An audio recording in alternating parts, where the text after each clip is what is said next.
Fizi News 24. Fizi News 24. Média d'information en temps réel. Média d'information en temps réel.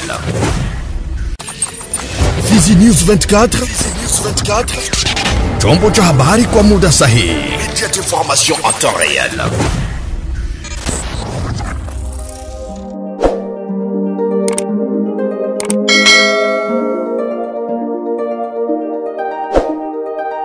Natumai mzima wa afya, mpenzi mtazamaji wa ratiba za Kivu Leo 24. Mjambo na karibu katika matangazo yetu tukiwa Oktoba 22, 2025. Tunakutangazia toka mashariki mwa DRC.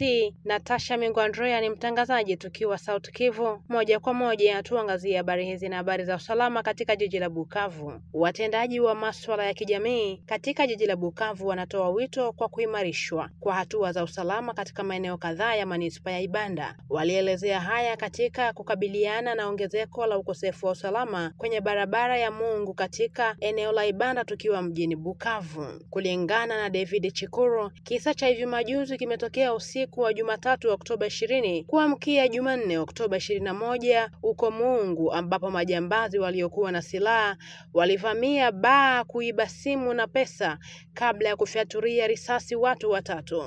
Kesi hii inaongezeka kwa nyingine nyingi zilizorekodiwa karibu na Atenedi Banda, ambapo wahalifu vijana waliojiamini kwa visu na vyuma wanaendelea kuendesha vitisho vya mashambulizi kwa wapita njia. Hali ni sawa na hiyo pa Kibombo huko Mungu, kulingana na wasemaji kunako la Voix du Congo, ambapo wakaadhi wanashutumu kuwepo kwa majambazi wanaojiamini kwa silaha za mapanga nyakati za jioni katika maeneo hayo. Kutokana na hali hiyo, kiongozi huyu anatoa wito kwa mamlaka kuongeza uwepo wa polisi katika maeneo haya yanayoonekana kuwa nafasi hatari majira ya jioni na kutekeleza mikakati madhubuti ya kurejesha amani kwa idadi ya watu. David Chikuru anatoa wito kwa kuwa macho na mshikamano ili kukabiliana na vitendo hivi vya uhalifu vinavyoingiza vitongojini katika hofu na ukiwa. Hali ya usalama mdogo inarudi tena kwenye mtaa wa Ibanda, ngambo za Mungu, ambako watu walikuwa sasa wakilala bila shida. Siku wa kwanza kuamkia siku ya pili, bandia wenye kumiliki silaha kivala sare za raia ilifika pale Mungu Bilala, pembeni ya poste ya polisi ya zamani. Waliingia ndani ya kilabu cha pombe, walinyang'anya simu za mkononi, walinyang'anya na pesa, na pia walipiga watu watatu masasi na wamepelekwa kwenye hospitali ili wapate matibabu.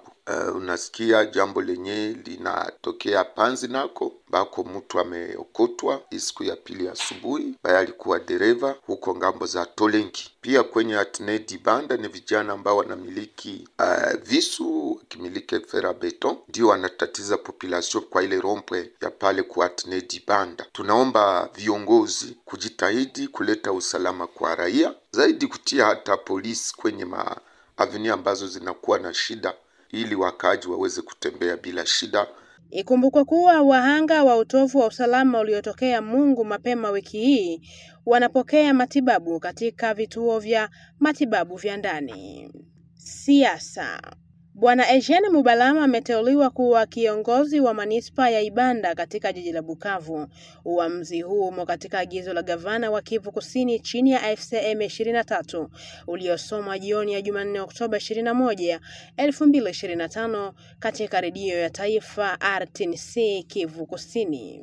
Huu ni uteuzi wa kimkakati unaowasilishwa kama nia ya kufanya upya uongozi wa mtaa na utekelezaji mageuzi ya kiutawala yanayoongozwa na FCM 23. Eugene Mubalama anaelezewa kama kiongozi kijana mahiri na aliyejitolea kwenye maono ya mabadiliko ya jamii. Uteuzi huo unakuja katika muktadha wa sasa wa mageuzi ya kiutawala yanayoongozwa na FCM 23. Kupitia uteuzi huu, FCM 23 inanuia kuimarisha utawala wa ndani kwa kuleta taasisi karibu na idadi ya watu. Mpango huu unalenga kushughulikia changamoto kadhaa zinazokabili manispa, ikiwa ni pamoja na ukosefu wa usalama wa mijini, masoko bandia, uvamizi usio na uratibu wa maeneo ya umma na shinikizo la juu la idadi ya watu. Watendaji wa vyama vya kiraia na wakazi wa Ibanda wanafurahishwa na uteuzi huu, wakitumai kuwa kiongozi huyu mpya ataleta uwazi zaidi, utawala kishiriki unaolenga maendeleo ya ndani. Habari za mazingira. Binadamu wanasherehekea siku ya nishati duniani Jumatano hii Oktoba 22, 2025. Ni fursa ya kuimarisha umma kuhusu masuala ya nishati na kuangazia umuhimu wa kupunguza matumizi ya nishati ili kukuza nishati safi na endelevu. Kulingana na chanzo chetu cha habari, siku hii inalenga kuongeza uelewa wa umma kuhusu masuala ya nishati, kukuza mpito wa nishati safi na kutafuta ufumbuzi wa upatikanaji wa nishati kwa wote, hasa katika nchi ambazo upatikanaji wa umeme ni mdogo. Siku hii pia inalenga kuangazia shughuli zinazohusiana na nishati mbadala na ya chini ya kaboni, wakati kutafakari jinsi ya kuzalisha na kutumia nishati kwa kuwajibika zaidi na kuangazia haja ya upatikanaji wa nishati kwa wote, hasa katika nchi zinazoendelea. Kwa kifupi, umuhimu wa mpito kwa nishati endelevu kwa watu na sayari inasisitiza uharaka wa hatua ya hali ya hewa na kukuza ustahimilivu wa mazingira. Habari za vyombo vya habari. Kuwapa waandishi wa habari na wanaharakati wa haki za binadamu ujuzi wa kupambana na matamshi ya chuki, kupinga habari potovu na kuendeleza hali ya amani ndani ya jumuiya. Hili ndilo lengo la kozi ya mafunzo iliyoandaliwa kuanzia Oktoba 20 hadi 21 mwaka 2025 na shirika la wapashaji habari la Plinele katika jiji la Bukavu.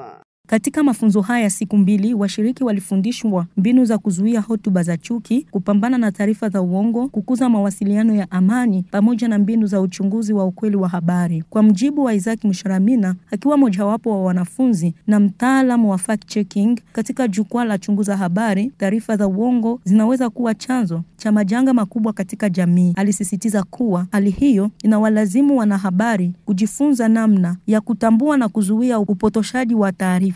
Alitoa mikakati mbalimbali ya kupambana na taarifa potovu kama vile uhakika wa chanzo cha habari, kutathmini uaminifu wa vyanzo na mbinu nyingine muhimu za kitaalamu. Ili kuwa na ufanisi mkubwa katika kupambana na taarifa za uongo, Isaac Musharamina alipendekeza kwa vyombo vya habari kushirikiana na taasisi zinazofanya fact checking katika ngazi ya ndani. Shauri ya kwanza ni kusema kwamba sisi wote desinformation na tuconcerne na tupiga sisi wote, na ni ya maana tujua kwamba tunaweza kuipiganisha.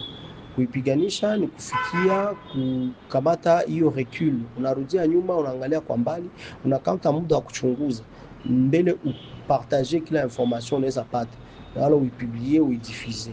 Na wakati unaipata, ukishachunguza, unarudi nyuma, unasema kama siweze, kuna kwa zingine ma initiative ambazo zinakuwa. Bukavu kuna kuwa initiative ambazo tunaita chunguza habari, kuna kwa nyingine ambazo zinakuwa pengine poeleza RDC, kuna kwa Balobaki, Congo Czech, Tibisha, tunakuwa na initiative mingi leo zinalamuka kwa ajili ya kupata kugombanisha ile desinformation, na itatusaidia sote ili tupate kuunda societe yetu yenye iko ya ukweli na inaishi kupitia habari zenye ziko verifie. Tukumbuke kuwa mafunzo haya yaliandaliwa na La Plinele DRC kwa msaada wa washirika wake Chris Beruti pamoja na Fondation Roi Baudouin.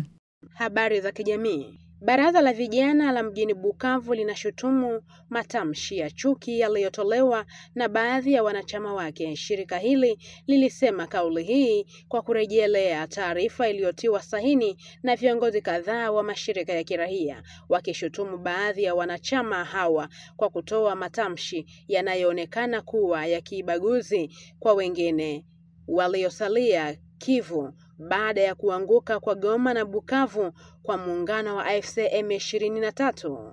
Waliotia saini wanaamini kuwa taarifa hizi zinaweza kusababisha migawanyiko kati ya idadi ya watu. Jinio Kamwele anasisitiza kwamba jukumu la asasi za kiraia ni kutetea maslahi ya watu. Alisema ndani tulikuwa tuko na lomba ba acteurs sociopolitiques wenye walikuwa pa Bukavu bakakimbia baache kugabula watu na kuonesha sagisi wenye waliendaka mwingine ma territoires zenye ziko contrôlé par le gouvernement central ki abo ni patriote na shi wenye tulibakia tuko batraître. Ni discours yenye tunawaza haiko na facilité cohésion nationale. Habari za soka. BC SNCC ya DRC na BC FAP ya Cameroon zimejikatia tiketi ya kushiriki finali za kanda ya 4 za ligi ya mpira wa kikapu kwa wanawake Afrika zinazotarajiwa kufanyika Disemba ijayo nchini Misri. Mji mkuu wa Kongo Kinshasa ulikuwa mwenyeji wa mchujo kuanzia Oktoba 17 hadi 21, 2025 kwa siku 4. Timu za Jamhuri ya Kidemokrasia ya Kongo na Cameroon zimemenyana kwenye uwanja wa mazoezi wa polisi wa kitaifa wa Kongo katika mchujo mkali baada ya kushindwa vibaya na FAP. Siku ya pili wanawake wa DRC waliibuka tena kwa kuwatawala wapinzani wao wa Cameroon Overdose kabla ya kushinda mpinzani wao wa kitaifa BC Makomeno kwa alama 77 kwa 58. Kwa ushindi mara mbili katika mechi 3, SNCC ilimaliza nafasi ya pili katika msimamo wa mwisho na kujihakikishia nafasi yao kwa mara nyingine tena kuwakilisha Jamhuri ya Kidemokrasia ya Kongo katika awamu ya mwisho. Kwa upande wao, vikosi vya wanajeshi na polisi wa Cameroon walitoa shindano lisilo la dosari, imara na kwa ufanisi. Wa Cameroon walishinda mechi zao zote 3 dhidi ya Makomeno, SNCC na Overdose mtawalia. Mbio hizi kamili zinathibitisha udhabiti wa mpira wa vikapu wa wanawake wa Cameroon unaozingatiwa kuwa mojawapo ya mafanikio zaidi katika kanda. Kufuatia mechi hizi za kufuzu, DRC na Cameroon zitawakilisha kanda ya 4 katika awamu ya mwisho ya ligi ya mpira wa vikapu ya wanawake Afrika inayoandaliwa na FIBA Afrika huko Cairo, Misri. Ni hayo tu tumekuandalia kwa Oktoba 22, 2023. Mpenzi mtazamaji wa Kivu 24, asante kuwa nasi mwanzo hadi tamati wa dira zetu. Hatuna budi kukutakia utazamo mwema kwa ratiba zetu zinazofuata. Mungu akubariki. Kwaherini. Fizi News 24, média d'information en temps réel. Fizi News 24, chombo cha habari kwa muda sahihi. Média d'information en temps réel.